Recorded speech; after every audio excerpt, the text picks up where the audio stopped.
Ele foi escritor, advogado, jornalista, político e diplomata. Ele lutou pela abolição da escravatura, foi contra a monarquia e fez parte da equipe de criação da Constituição de 1891.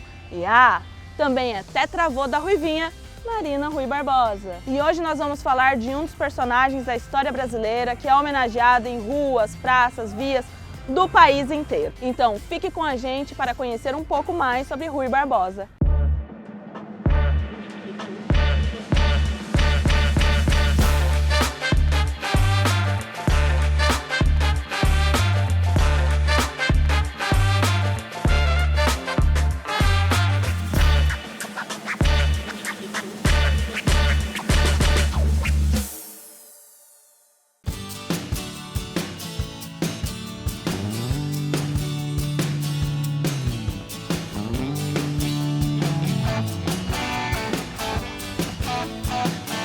A Praça Rui Barbosa de Bauru foi construída no ano de 1914, sendo a primeira da cidade. Na época, a burguesia cafeeira queria trazer para o interior uma imagem de modernidade igual havia nos grandes centros urbanos. O projeto original era bem diferente do que a praça é hoje. O paisagismo era inspirado nos jardins ingleses, com caminhos sinuosos, vegetação exótica e lagos com peixes. Foram muitas reformulações ao longo dos anos, sendo a última em 1990, junto com a construção do calçadão da Batista de Carvalho. Em 1914 é inaugurada a Praça Municipal.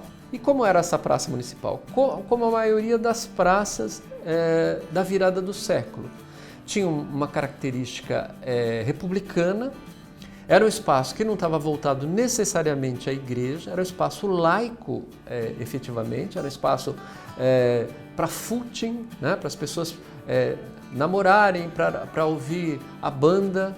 Então tinha um lago, tinha um coreto, tinha pontes de concreto que imitavam troncos de madeira, tinha um paisagismo bem cuidado, tinha uma iluminação bem cuidada, ou seja, tinha todo um equipamento urbano que para aquela cidade ainda muito pequenininha era algo surpreendente.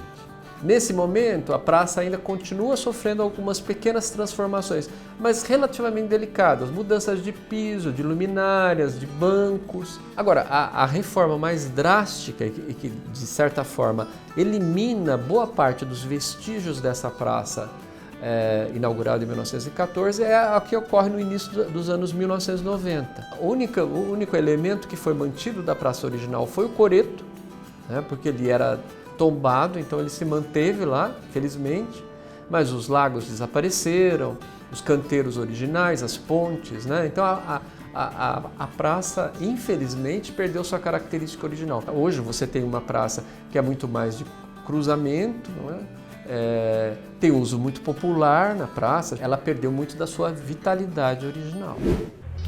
Mas afinal, quem foi Rui Barbosa e por que ele é tão homenageado em ruas e praças pelo Brasil? Mas calma lá, vamos começar do começo. Rui Barbosa nasceu em 1849 na cidade de Salvador. Desde criança, já se destacava como aluno e sempre foi apaixonado por leitura. Fez faculdade de Direito e usou seus conhecimentos para lutar pela abolição da escravidão. E logo entrou para a política, se dedicando a mudanças na educação brasileira, defendendo um ensino gratuito, obrigatório e laico. No ano de 1889, apoiou o levante contra a monarquia e ajudou a consolidar a República no Brasil. Então, Rui Barbosa, na Primeira República, ele foi um grande jurista brasileiro que acabou auxiliando na criação da nossa primeira Constituição. A Primeira República vai de 1889 até 1930, então ele teve um papel fundamental na criação das leis, principalmente na questão da garantia dos direitos do cidadão.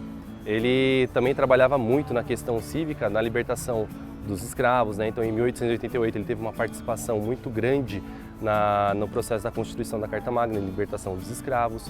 Então, na Primeira República, Rui Barbosa teve essa participação de ser um grande jurista, né, para a defesa dos direitos humanos, né, principalmente dos direitos dos cidadãos brasileiros, que estávamos saindo de um período, podemos dizer assim, colonial. Estamos entrando em uma república, estamos tornando um país jovem. Então precisávamos de leis que garantissem as nossas defesas, garantissem a nossa soberania como um povo, né? Como ministro da Fazenda, Rui Barbosa tomou algumas atitudes questionáveis. Uma delas foi a queima de arquivos ligados à escravidão. A intenção dele era impedir que antigos donos de escravos pedissem indenização ao Estado por conta da Lei Áurea. Mas isso gerou uma consequência contrária, já que os antigos escravos perderam provas importantes para entrarem com pedidos de indenização. A política brasileira ela gira muito em torno de interesses, né? E na Primeira República o interesse era das oligarquias. E para as oligarquias não interessava ter uma pessoa, um jurista, que lutava a favor do povo, lutava sobre o direito e garantias do povo. Então, Rui Barbosa ele acabou tendo algumas desavenças, né, com o presidente Floriano Peixoto, que no período havia dado o cargo de ministro da Fazenda, né, para Rui Barbosa, e ele vendo toda a questão econômica do Brasil, ele tentando solucionar os problemas da inflação brasileira, tentando modernizar a burocracia brasileira, modernizar a política brasileira, ele percebeu que ele teve muita dificuldade em aceitação pelo próprio governo atual, né, no caso de Floriano Peixoto. E por conta desse embate contra Floriano Peixoto, ele acabou sendo demitido do cargo. Por conta dessa demissão, ele acaba se aliando às Forças Armadas da Marinha, né, pela revolta armada, para tentar, né, se candidatar à presidência e assim então conseguir lutar de uma forma mais assídua, né, uma forma mais ativa pela sociedade brasileira. Mesmo fazendo parte da luta armada, mesmo fazendo parte dos seus comícios, mesmo conseguindo um apoio popular, nós sabemos que a política brasileira, desde a Primeira República, foi sempre muito a favor das elites. Então, infelizmente, nessa eleição, Floriano Peixoto acaba vencendo, né, Rui Barbosa, por conta de sua influência às elites, por conta do seu posicionamento a favor delas. E nós vemos que Rui Barbosa acaba se retraindo, ele acaba se exilando, né, por motivos de segurança.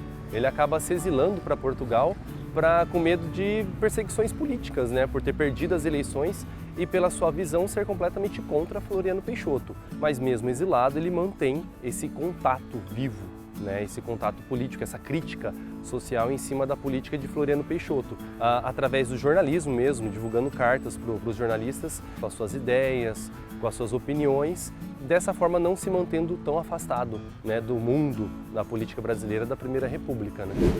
Rui Barbosa se candidatou à presidência da República 2 vezes e perdeu ambas as tentativas.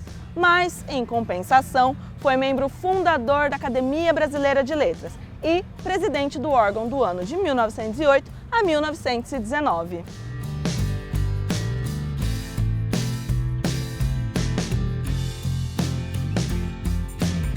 Rui Barbosa não virou presidente, mas teve um papel importante na República Brasileira.